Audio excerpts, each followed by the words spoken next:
तो प्यारे बच्चों, आज की क्लास में हम लोग प्रश्नावली 1.2 के प्रश्न संख्या 1 और 2 को पूरा हल करने वाले हैं। बच्चों, इस सवाल को हम लोग बहुत ही बारीकी के साथ समझते हुए आगे बढ़ेंगे। उससे पहले आप कृपया चैनल को सब्सक्राइब कर दीजिए और वीडियो को लाइक कर दीजिए। तो हमारा सवाल क्या है, निम्नलिखित संख्याओं को अभाज्य गुणनखंडों के गुणनफल के रूप में व्यक्त कीजिए। तो सबसे पहले तो आपको यह पता होना ही चाहिए कि अभाज्य संख्या होती क्या है।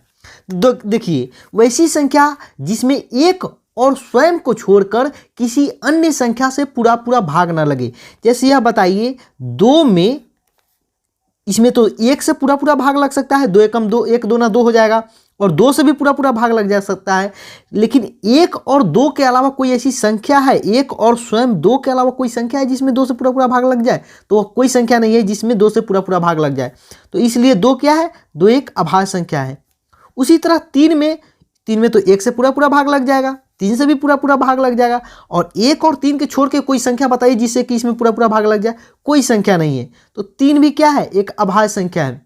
उसके बाद 5 में देखिए, 1 से तो 5 में पूरा पूरा भाग लग जाएगा, 1 5 5, और 5 से भी 5 में पूरा पूरा भाग लग जाएगा, 5 एकम 5। लेकिन 5, 1 और 5 के अलावा कोई ऐसी संख्या है जिससे कि 5 में पूरा पूरा भाग लग जाए? नहीं है। तो 5 भी क्या है? एक अभाज्य संख्या है। इसी तरह 2 3 5 7 11 ये सभी क्या है? अभाज्य संख्याएं हैं। और भाज्य संख्या देखिए, 4 में 1 से भी पूरा पूरा भाग लग जाएगा, 4 से भी पूरा पूरा भाग लग जाएगा। लेकिन 1 और 4 को छोड़कर एक अन्य संख्या 2 है जिसे कि इसमें पूरा पूरा भाग लग जाएगा। देखिए, 2 दूनी 4, यानी कि 4 क्या है? 4 एक भाज्य संख्या है।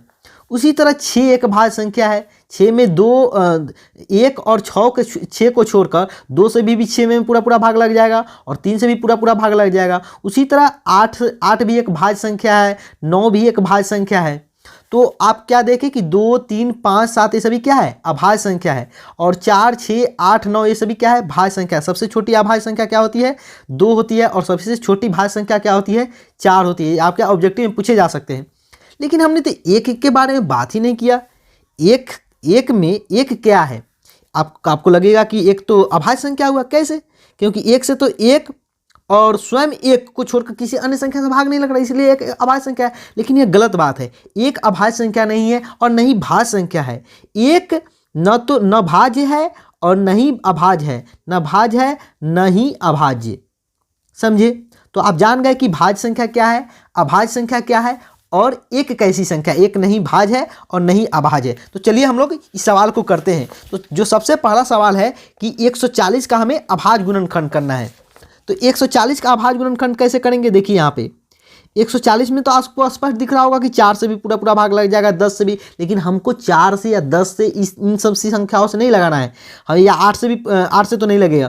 तो हमको केवल अभाज्य संख्या से भाग लगाना है। तो अभाज्य संख्या सबसे छोटी क्या है? 2 है। 2 से भाग लगा कर देखते हैं। 2 7 14, पूरा पूरा भाग लग गया। फिर इसमें 70 में फिर 2 से ही पूरा पूरा भाग लग जाएगा। 2 तो एक अभाज्य संख्या है। तो 35 दूना 70। अब क्या इसमें 3 से पूरा पूरा भाग लगेगा? नहीं लगेगा। 5 से लगा कर देखते हैं। 5 7 35, और 7 तो खुद ही अभाज्य संख्या है ना? तो अब हम लोग इसको लिख सकते हैं, 140 को हम लोग इस तरह भी तो लिख सकते हैं, 2 गुने 2 गुने 5 गुने 7, है ना? या इसी को इस तरह भी लिख सकते हैं, 2 बार आया है तो 2 का स्क्वायर लिख सकते हैं, 2 का वर्ग लिख सकते हैं ना, गुने 5 गुने 7। यही है अभाज्य गुणनखंड। यह देखिए, इसमें कोई भी भाज्य संख्या है क्या? इसमें कोई भी भाज्य संख्या नहीं। 2 अभाज्य संख्या है, 2 भी अभाज्य है, 5 भी अभाज्य है, और 7 भी अभाज्य है। इसी को अभाज्य गुणनखंड बोला जाता है। इन सभी को गुना करेंगे तो आपका कितना निकल के आएगा? 140 आएगा। देखिए, 2 दूनी 4, 4 5 20, और 20 7 7 दूनी 14, 140 है ना? तो यही अभाज्य गुणनखंड हुआ। उसी तरह हमको बोला गया है 156 का अभाज्य गुणनखंड निकालिए। 156 का अभाज्य गुणनखंड कैसे निकालेंगे? इसमें देखते हैं, 2 से पूरा पूरा भाग लग जाएगा। 2 7 14 और 2 8 16। फिर इसमें देखते हैं 78 में 2 से तो पूरा पूरा भाग लग जाएगा। 2 3 6 और 1 2 9 18। यह बताइए 39 में कौन सी संख्या से भाग लगेगा? 3 से लग जाएगा। 3 एक भी अभाज्य संख्या है। 3 एकम 3 और 3 तिहाई 9। 13 तो खुद ही अभाज्य संख्या है, इसमें तो किसी भी संख्या से भाग नहीं लगेगा 13 और 1 को छोड़कर। तो इसको ऐसे ही रहने देते हैं। तो अब हम लोग लिख सकते हैं 156 बराबर, क्या हम लोग लिख सकते हैं 2 गुने 3 गुने 13, है ना। या इसी को इस तरह भी लिख सकते हैं, 2 का स्क्वायर गुने 3 और गुने में 13। देखिए 2 3 13 सभी क्या है, अभाज्य संख्या है। नहीं 2 में किसी अन्य संख्या से भाग लग सकता है, 1 और 2 को छोड़कर, नहीं 3 में, नहीं 13 से। तो यही हुआ 156 का अभाज्य गुणनखंड क्या आया हमारा, 2 का स्क्वायर 3 गुने 13। यही आपका आंसर हो गया, है ना। चलिए अब तीसरा जो सवाल है, प्रश्न संख्या 1 का जो थर्ड सवाल है वो है 38 और 25, 3825। इसका हमें अभाज्य गुणनखंड करना है। तो सबसे पहले तो 2 से तो इसमें पूरा पूरा भाग लगेगा नहीं, 3 से लग सकता है। 3 से देखते हैं कितना हो जाएगा, 5 3 8 8 16 17 18, 3 से पूरा पूरा भाग लग जाएगा। 5 से तो स्पष्ट दिख रहा है, लेकिन हम लोग सबसे पहले सबसे छोटी से लेके आपको समझाने के लिए हम लोग सबसे पहले सबसे छोटी संख्या से भाग लगाकर दिखाते हैं। 3 एकम 3 है, 3 दूनी 6, 1 हुआ 6 और 2 पर 3 7 21 और 3 5 15। फिर 3 से इसमें भाग लगाते हैं, लग जाएगा हमको 12, हाँ लग जाएगा। 3 चौक 12, 3 दूनी 6 और 3 5 15। अब इसमें 5 से पूरा पूरा भाग लगेगा। आप पहले 5 से भी लगा सकते हैं, कोई दिक्कत नहीं है, लेकिन हमने आपको समझाने के लिए सबसे छोटी अभाज्य संख्या को सबसे पहले लिया। तो 5 8 40 और 50 25। फिर 5 से करते हैं, 5 एकम 5 और 5 7 35। 17 तो खुद ही अभाज्य संख्या है, 17 क्या है, खुद ही अभाज्य संख्या है। तो अब हम लोग 3825 को अभाज्य गुणनखंड के रूप में इस तरह नहीं लिख सकते हैं, 3 गुने 3 गुने 5 गुने 5 गुने 17, है ना। इसी को इस तरह लिख सकते हैं, 3 का स्क्वायर गुने 5 का स्क्वायर गुने 17। यही आपका अभाज्य गुणनखंड है। देखिए 3 भी अभाज्य संख्या है, 5 भी है और 17 भी है। अब 5005 है। यह सवाल आप गौर से देखिएगा, अच्छा सवाल है आपका अभाज्य गुणनखंड का। इसमें तो स्पष्ट दिख रहा है कि 5 से पूरा पूरा भाग लग जाएगा। तो 5 से लगा कर देखते हैं, 5 एकम 5 0 0 5 एकम 5। 3 संख्या थी इसलिए हमने 2 0 लिया। अब बताइए इसमें कौन सी संख्या से भाग लगेगा। 2 से नहीं, आपको विभाज्यता नियम आता हो तो 2 से तो नहीं लगेगा, 3 से भी नहीं लगेगा, 5 से भी नहीं लगा, स्पष्ट दिख रहा है। अगर आपको विभाज्यता नियम आता हो तो 7 से करके देखते हैं, 7 एकम 7 8 9 10, 3 पर 0 30 हो गया, 7 चौके 28, 29 3 2 पर 21, 7 3 21। अब इसमें कौन सी संख्या से भाग लगेगा, अब बताइए। अब हम लोग इसमें लगा कर देखते हैं 11 से। देखिए आपको अगर विभाज्यता नियम आता हो तो स्पष्ट दिखता है कि इसमें 3 से भाग नहीं, 2 से पूरा पूरा भाग नहीं लगेगा, नहीं 3 से लगेगा, 4 5 से भी नहीं लगेगा, 6 से भी नहीं लगेगा, जब 2 3 से नहीं लगेगा तो 7 से लगा, 11 7 से भी नहीं लगने वाला है। 11 से करके देखते हैं, 11 एकम 11 12 13 14, 3 पर 3 33, 11 तिया 33, हाँ गया, ठीक है। तो हमारा क्या क्या 13 तो खुद अभाज्य संख्या है, तो इतना ही पे रहने देते हैं। 5005 को हम लोग अभाज्य गुणनखंड के रूप में लिख सकते हैं, 5 गुने 7 गुने 11 गुने 13, 5 गुने 7 गुने 11 गुने 13। यही सभी तो क्या है, सभी अभाज्य संख्या है। यही आपका आंसर है। अब जो अंतिम सवाल है, 5वां नंबर सवाल, यह क्या है, 7429। यह बहुत ही अच्छा सवाल है। देखिए आपको अगर विभाज्यता नियम आता होगा तब भी जल्दी से, बहुत जल्द से आप इसका अभाज्य गुणनखंड नहीं निकाल सकते हैं, यह फिक्स है। देखिए क्योंकि यहाँ पे देखिए, यहाँ पे आप 1 से लेकर 12 7 9, आप कौन कौन से विभाज्यता नियम ट्राई करते हैं, 2 3 5 7 9 11, यही ट्राई करते हैं ना, 13, लेकिन ये सब किसी से भी नहीं होगा। इतना ही का आपका विभाज्यता, 11 तक का आपको विभाज्यता नियम आता होगा, लेकिन यह संख्या हम लोग 17 से विभाज्य है। 17 से हम लोग भाग लगा कर देखेंगे तो देखिए यहाँ पे क्या होगा, 17 चौके 68, 17 चौक 68 होगा, 69 70 6 पर 2 62, 17 तिया 51, 11 होगा, 11 9 17 कितना हो, 17 7 119, 437 आया। अब देखिए इसमें 2 से नहीं लग सकता है, नहीं 7 से लग सकता है। इसी तरह आप आगे बढ़ेंगे तो आप पाएंगे कि नहीं इसमें 13 से लग सकता है। डायरेक्ट अब आप 19 पे आएंगे। 19 भी क्या है, 19 भी एक अभाज्य संख्या है। 19 का विभाज्यता नियम भी आप नहीं पढ़े होंगे, नहीं विभाज्यता नियम इसका होता है। आपको इसी तरह चेक करना पड़ेगा। जब आप 1 से भाग करते करते आप 11 तक जाएंगे, आपको नहीं लगेगा कि नहीं है, भाग नहीं लगने वाला है, तो आप डायरेक्ट आइए 17 पे, उसके बाद 19 पे आइए। विभाज्यता का यही नियम है, अगर नहीं कोई संख्या 11 तक में किसी संख्या से नहीं कट रहा है तो आप डायरेक्ट 17 पे आइए, उसके बाद 19 पे आइए। तो 19 से हम करके देखते हैं, क्या हो जाएगा यहाँ पे 19 चुके 29 57 19 दूना 38 ही करते 2 बार में 19 और 39 40 और 5 5 7 57 19 3 57 क्या आया हमारा 23 आया। 23 भी खुद आभाज्य संख्या है। तो हम लोग 7429 का आभाज्य गुणनखंड लिख सकते हैं 17 गुने 19 गुने 23। यह बहुत ही अच्छा सवाल था। इस तरह हमारा आंसर हो गया। तो हम लोगों ने प्रश्न संख्या 1 को तो पूरा कर लिया। अगर आप स्क्रीनशॉट लेना चाहे तो ले लीजिए, यही है। अब हम लोग प्रश्न संख्या 2 को करते हैं। प्रश्न संख्या 2 क्या है? पूर्णांकों के निम्नलिखित युग्मों के HCF और LCM ज्ञात कीजिए। इसकी जांच कीजिए कि दो संख्याओं का गुणनफल बराबर LCF HCF गुने LCM होता है। देखिए, आपने प्रश्नावली 1.1 में भाग विधि या यूक्लिड विभाजन प्रमेय से पढ़ा होगा कि HCF कैसे निकाला जाता है, लेकिन यहाँ पे है अभाज्य गुणनखंड विधि से हमको निकालना है। ऐसे लिखा हुआ था नहीं, लेकिन ये चैप्टर में पूरे सारे सवाल अभाज्य गुणनखंड विधि से ही निकालना है। और एक होता है एक केवल गुणनखंड विधि होता है, लेकिन हमको गुणनखंड विधि नहीं अभाज्य गुणनखंड विधि से इसका HCF निकालना है और LCM निकालना है। चलिए सबसे पहले तो आप देखिए कि कैसे निकालते हैं, उसके बाद कैसे जांच करते हैं ये भी हम लोग देखेंगे। तो पहला सवाल है 26 और 91। तो सबसे पहले हम लोगों ने अभी सीखा अभाज्य गुणनखंड निकालते कैसे हैं। तो 26 का अभाज्य गुणनखंड निकालेंगे तो देखिए 2 एकम 2 और 2 तिहाई 6, 13 तो खुद ही अभाज्य संख्या है। तो 26 का अभाज्य गुणनखंड क्या निकल के आया? 26 का अभाज्य गुणनखंड आ गया आपका 2 गुने में 13। अब उसी तरह 91 का अभाज्य गुणनखंड निकालेंगे तो 91 का क्या होगा? 13 से करके देखते हैं। 13 65 13 58 13 91, यानी कि क्या क्या आया? 7 तो खुद अभाज्य संख्या है, तो 91 का अभाज्य गुणनखंड हमारा आया 7 गुने 13। तो 7 गुने 13। अब इन दोनों अभाज्य गुणनखंडों से HCF कैसे निकालते हैं भाई साहब? HCF निकालने का तरीका है, खूब गौर से आप ध्यान से देखिएगा। इस 26 का जो अभाज्य गुणनखंड है और 91 का जो अभाज्य गुणनखंड है, इस दोनों के अभाज्य गुणनखंड में हम लोग देखते हैं कौन कौन सी जो संख्या है जो इसके अभाज्य गुणनखंड में भी है और इसके अभाज्य गुणनखंड में है। तो बताइए 2 क्या इसके अभाज्य गुणनखंड में है? नहीं है। 13 इसमें भी है और इसमें भी है। तो क्या करेंगे, जो अभाज्य गुणनखंड इसमें भी है इसमें भी है, तो दोनों का एक घर बना देंगे। और 7 तो केवल इसमें है, इसमें नहीं है।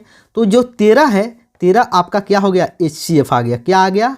HCF। गौर से समझिएगा, जो इसमें भी हो, इसके अभाज्य गुणनखंड में भी हो और इसके अभाज्य गुणनखंड में भी हो, दोनों क्या है? दोनों HCF हो गया। और LCM क्या होगा? देखिए LCM एक अन्य तरीका भी है। वो असली तरीका तो यह है कि न्यूनतम घातों का गुणनफल और HCF होता है उभयनिष्ठ अभाज्य गुणनखंडों में न्यूनतम घातों का गुणनफल, और LCM होता है अभाज्य गुणनखंडों के अधिकतम घात का गुणनफल। लेकिन वह तरीका आपको याद रहेगा नहीं, इसलिए जो मैं तरीका बता रहा हूँ आप इसको ध्यान से देखिएगा तो बहुत जल्दी आप कभी भूलेंगे नहीं इसको। तो LCM क्या होगा? जो दोनों में उभयनिष्ठ है उसको तो इसमें भी है इसमें भी है, जो HCF आया उसको लिख लेंगे, जो जिसका घर 1 है। और उसके बाद जो अभाज्य गुणनखंड जो बच जाता है, देखिए इसमें क्या बच गया? इसमें 2 बच गया, इसमें 7 बच गया, उसको भी इसके साथ गुना कर देंगे। 13 को एक ही बार लिखेंगे, ऐसा नहीं कि 2 बार लिख लेंगे LCM में। 2 और गुने में 7 गुने में 7 सबका गुना कीजिए। 13 दूना 26, 26 का 7 से गुना करेंगे तो क्या होगा? 182। क्या आया आपका? 182। तो देखिए अब जो हमारा HCF और LCM आया, इस दोनों का हम लोग अगर गुना करेंगे तो मालूम है क्या होगा? इस दोनों का जो HCF LCM का गुना करेंगे तो दोनों का गुना 26 गुने 91 के बराबर होगा। करके देखते हैं। इसी को इस सवाल में कहा गया था कि सिद्ध करके दिखाइए कि दो संख्याओं का गुणनफल, दो संख्याओं का, इस तरह आपको एग्जाम में लिखना है, इसलिए आप देखिए गौर से। दो संख्याओं का गुणनफल बराबर क्या लिखा हुआ था, सिद्ध करना है HCF यानी कि महत्तम समापवर्तक गुणे LCM लघुत्तम समापवर्तक। तो देखते हैं यहाँ पे 26 गुना 91 करते हैं, 26 गुना 91 करेंगे और इधर क्या करेंगे देखेंगे कि बराबर आता है कि नहीं। अभी हम लोग बराबर लिख लेते हैं, अगर बराबर नहीं आएगा तो नहीं लिखेंगे, लेकिन आएगा ही, फिक्स है यह 182। HCF कितना था? 13 था और LCM कितना था? 182। दोनों को गुना करते हैं। देखिए 26 को 91 के साथ गुना करेंगे तो कितना आया? 6 4 2 6 और 3 और 2 कितना आया आपका? देखिए 23 66, यही आया ना। इसको इधर गुना करके देखते हैं। 182 का हमको 13 से गुना करना है। 182 का 13 से 6 4 2 6 8 2 10 3 13 और 1 1 2 23 66। देखिए यहाँ पे भी 2366 आया था, यहाँ पे भी इस दोनों संख्याओं का गुना करने पे भी क्या आया 2366। तो हम लोग लिख सकते हैं कि LCM बराबर दो संख्याओं का गुणनफल बराबर HCF गुणे LCM, यानी कि left hand side LHS RHS के बराबर आ गया हमारा। यही तो प्रूव करना था, तो प्रूव्ड हो गया। तो आपने यहाँ पे दो चीज़ सीखी, बहुत ही इंपॉर्टेंट चीज़ है। देखिए यहाँ पे अभाज्य गुणनखंड विधि से कैसे HCF निकालते हैं, देखेंगे कि कौन कौन संख्या है जो इसके घर अभाज्य गुणनखंड में भी है और इसमें भी है। LCM कैसे निकालेंगे कि जो दोनों के घर में उसको तो एक बार लिख लेंगे, उसके बाद जो अभाज्य गुणनखंड में बच गया उन सबको लिख के गुना कर देंगे। 2 बच गया था, यहाँ पे 7, दोनों गुना। उसके बाद हमने क्या देखा कि दोनों जो LCM गुणे HCF होता है वह उन दोनों संख्याओं का गुणनफल के बराबर होता है, समझे। तो दोनों संख्या का गुणनफल हमारा आया 2366 और HCF गुणे LCM आया हमारा कितना 2366, ये भी आ गया है ना। अब दूसरा सवाल है, 2 नंबर सवाल है 510 और 92। तो सबसे पहले 510 का तो हम लोग क्या कर लेते हैं, अभाज्य गुणनखंड निकाल लेते हैं। 510 का अभाज्य गुणनखंड क्या करेंगे, सबसे पहले 2 से इसमें लगा कर देखते हैं। तो 2 दूनी 4, 1 पचे 11, 2 पचे 10 और 2 पचे 10। फिर इसमें 5 से भाग लगाते हैं। देखिए यहाँ पे कि 5 50 25 और 5 एकम 5। इसमें कौन चीज़ से भाग लगेगा, देखिए इसमें लग जाएगा 5 1 6, 3 से लग जाएगा, 3 एकम 3, 4 5 2 पैक 21, 3 सत्ते 21, 7 51 हो गया। यानी कि 510 का अभाज्य गुणनखंड क्या क्या निकल के आया, देखिएगा यहाँ पे 2 लाइन। देखिए यहाँ पे जब हम लोग सबसे छोटी को सबसे पहले लिखेंगे, उसके बाद उससे बड़ी बड़ी इस तरह लिखेंगे। 2 गुने 3 गुने 5 गुने 17 है ना, अभाज्य गुणनखंड इसका निकल गया। 92 का अभाज्य गुणनखंड क्या निकल के आया, 92 का अभाज्य गुणनखंड हम लोग करते हैं तो 2 चौके 8 और 2 छक 12, यह है। देखिए गौर से आप, 2 दूनी 4, 2 तेज 6 23, यानी कि 92 का हमारा अभाज्य गुणनखंड आया निकल के 2 गुने 2 गुने 23। अब हम लोग HCF कैसे निकालते हैं, आपको पता होगा कि HCF कैसे निकालते हैं। देखिए यहाँ पे HCF देखेंगे कि कौन सी संख्या है जो इसके घर में भी है, इसके अभाज्य गुणनखंड में भी है और इसके भी अभाज्य गुणनखंड में। तो 2 देखिए, 2 इसमें भी है इसमें भी है, तो दोनों 2 का एक घर बना देते हैं। यह बताइए 3 इसमें है क्या, नहीं है। 5 इसमें है क्या, नहीं है। इसके अभाज्य गुणनखंड में नहीं। 17 इसमें है क्या, नहीं है। 2 तो एक ही 2 इसमें था, तो इसलिए इस 2 का एक 2 इसमें था, एक 2 के साथ गुना घर बना दिए, लेकिन इस 2 का इसके साथ कोई घर नहीं बनेगा। तो HCF डायरेक्ट 23 तो इसमें नहीं है, इसके किसी भी अभाज्य गुणनखंड में। तो HCF क्या निकल के आया, 2 निकल के आया। LCM क्या होगा, लघुत्तम समापवर्तक क्या होगा, जिसका तो घर बना उसको लिख देते हैं हम लोग। 2 तो इसमें भी है इसमें भी, उसको लिख लेते हैं। बाकी जो बच गया उस सभी को एक साथ लिख के गुना कर देंगे हम लोग। देखिए यहाँ पे 2 3 गुने 5 गुने 17 गुने 2 गुने 23 क्या निकल के आएगा, गुना करना पड़ेगा हमको। 3 दूनी 6, 6 पचे 30, 30 दूनी 60, 60 गुने 17 गुने 23। अभी एक बार और गुना करना पड़ेगा। देखिए 17 का 50, 17 छक 102, 102 जीरो हो गया, यहाँ पे 23। इसका गुना करेंगे हम लोग। गुना करते हैं कितना, 1020 का गुना करना है 23 के साथ। 0 6 4 3 2। गुना करने से डरिए नहीं, गुना आपको तो करना पड़ेगा। एग्जाम में ये सवाल पूछे जाते एग्जाम में, 2 नंबर के सवाल में इतना आया। अब दोनों संख्याओं का गुना करके देखते हैं। दोनों संख्या देखिए यहाँ पे सबसे पहले लिख लेते हैं, 2 संख्याओं का गुणनफल बराबर 2 संख्याओं का गुणनफल क्या है, यहाँ पे देखिए 2 संख्याओं का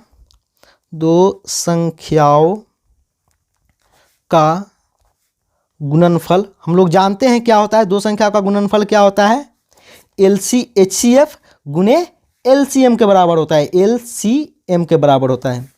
तो 2 संख्याओं का गुना करके देखते हैं। 2 संख्या का गुना क्या है, 510 और 92। इसी दोनों संख्या को तो हम लोगों ने HCF निकाला था, है ना, और LCM। तो ये दोनों संख्या को गुना करते हैं। गुना देखते हैं क्या HCF और LCM के गुना के बराबर होता है। LCM कितना है, 23460 है ना। ये दोनों को गुना कर देंगे, लंबा है यह सवाल गुना करना। देखिए यहाँ पे 510 का गुना करना है हमको कितना के साथ, 92 के साथ। 2 9 5 1 6 4 कितना आया, 46,920 आया। अब इसका गुना करते हैं। यहाँ पे 23,460 था, इसको 2 के साथ गुना करेंगे तो क्या आएगा, 0 6 दूनी 12 के 2 हाथ में 1, 4 दूनी 8 1 9, 3 दूनी 6 और 2 दूनी 4। यहाँ पे देखिए यहाँ पे क्या आया हमारा गुना, यही आया 46 920 दोनों बराबर है कि नहीं। यानी कि दो संख्याओं का गुणनफल हमेशा इन दोनों संख्याओं के एचसीएफ और एलसीएम के क्या होता है, बराबर होता है। यही तो हमको प्रूव करना था, तो ये तो प्रूव्ड हो गया। और हमको एचसीएफ निकालना था तो एचसीएफ यह भी एक आंसर है, और एलसीएम भी निकालना था तो एलसीएम यह भी एक आंसर है। इसमें एक और सवाल है, यह जो थर्ड सवाल है 336 और 54 का एचसीएफ और एलसीएम निकालना है। 336 का देखिए यहाँ पे 336 का सबसे पहले अभाज्य गुणनखंड करते हैं। क्या होगा, 2 से करते हैं। 2 एकम 2, 2 छक 12, 1 13, 2 अठे 16। आप प्रैक्टिस कीजिएगा, आप भी फटाफट से कर सकते हैं। 2 अठे 16 और 2 चौक 8, 2 चौक 4 हो जाएगा, यहाँ पे 2 हो जाएगा। 2 दूनी 4, 2 एकम 2, और ये बताइए 3 सते 21। तो यानी कि 336 का अभाज्य गुणनखंड क्या निकल के आया, 2 गुने, देखिए यहाँ पे कितने बार 2 आया, 4 बार 2 आया, 2 गुने 2 गुने 2 गुने 2 है ना। और 3 एक बार आया है, उसके बाद 7 एक बार आया है। 54 का अभाज्य गुणनखंड करते हैं। 54 का अभाज्य गुणनखंड करेंगे तो कितना आएगा, देखिए यहाँ पे 27 दूना 2 दूनी 4 और या 1 7 दूनी 14, 27 दूनी 14 हो जाएगा, 3 नवा 27 हो जाएगा, 9 3 27 हो गया। और यहाँ पे देखिए 3 तिहाई 9। तो 54 का अभाज्य गुणनखंड क्या हो जाएगा, 2 गुने 3 गुने 3 गुने 3, यही है ना। 3 तिहाई 9, 9 3 27, 27 दूनी 54। यह बताइए हमको तो एचसीएफ निकालना था, तो एचसीएफ क्या होगा यहाँ पे, एचसीएफ हम देखेंगे, खोज में निकलेंगे कि कौन कौन सी संख्या है जो इसके अभाज्य गुणनखंड में भी है और इसके अभाज्य गुणनखंड में है। तो संख्या सबसे पहले देखते हैं 2, यह 2 इसमें भी है और इसमें भी, इसका एक घर बना दिया हमने। फिर देखते हैं 3, यह अब इसमें यहाँ पे अब कोई 2 नहीं है, इसलिए कोई घर नहीं बनने वाला। एक 3 यहाँ पे दिख रहा है जो इसमें भी है और इसमें भी है ना। तो इस दोनों 3 का एक घर बना दिए। अब 7 तो इसमें नहीं है तो नहीं बनेगा, तो यहाँ पर एचसीएफ क्या आ जाएगा, 2 और गुने 3, 3 दूनी 6, यही इसका एचसीएफ हो गया।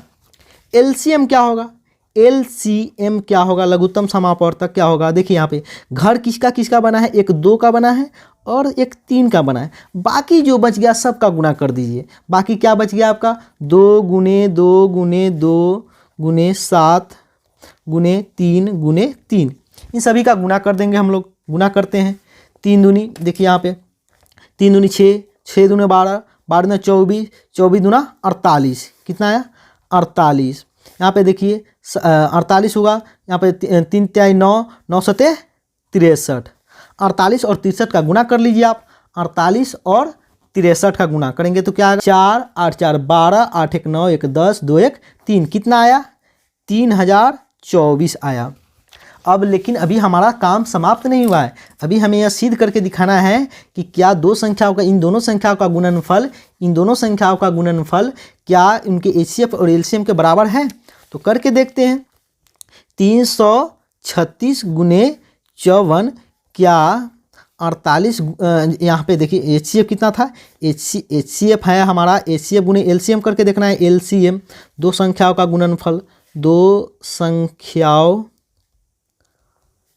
का गुणनफल, यही है ना। तो एचसीएफ कितना है 6 है, एलसीएम कितना है 3024 है, यही है।